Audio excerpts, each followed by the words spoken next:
আমাদের মধ্যে বেশিরভাগ যারা আমরা ইয়াং এন্টারপ্রেনার যারা আছি, আমরা সবসময় ২ নৌকায় পা দিই। আমরা দেখা যায় কি জব করতেছি, পাশাপাশি একটা বিজনেস করতে চাচ্ছি। True. এর চেয়ে না আসাই বেটার। যেটা করতে হবে ডেডিকেটেডলি হ্যাঁ, করতে হবে। ডেডিকেটেডলি মানে ডু অর ডাই।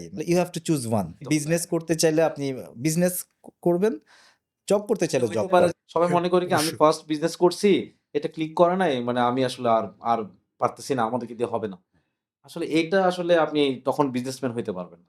মানে আমার কি এই হবে? ২ বছর চেষ্টা করেই ভাবতেছে তো হয় নাই, তার হ্যাঁ, হবে না। বাংলাদেশে আসলে কেউ চায় না, মানে এন্টারপ্রেনার সবাই বলে।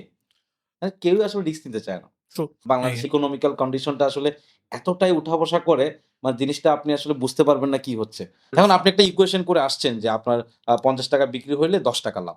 তো এখন আপনি হুট করে সামনের মাসে দেখলেন যে সবকিছুর দাম এত বেড়ে গেছে, আপনি ৳৫০ বিক্রি করলে আপনার ৳১০ লস। সত্যি কথা বলতে কি মানুষ এখন একদম বেডরুমে চায় প্রোডাক্টটা। True. যে ভাই আপনি ফুড শুধু আমার ডেলিভারি দরজায় দিলে হবে না কিন্তু। ভিতরে আমি এখানে ঘুমাচ্ছি, সাজায় দিয়ে আমার আসতে পাশে দিয়ে যান, দরকার হলে ৳২০ বাড়তি নেন।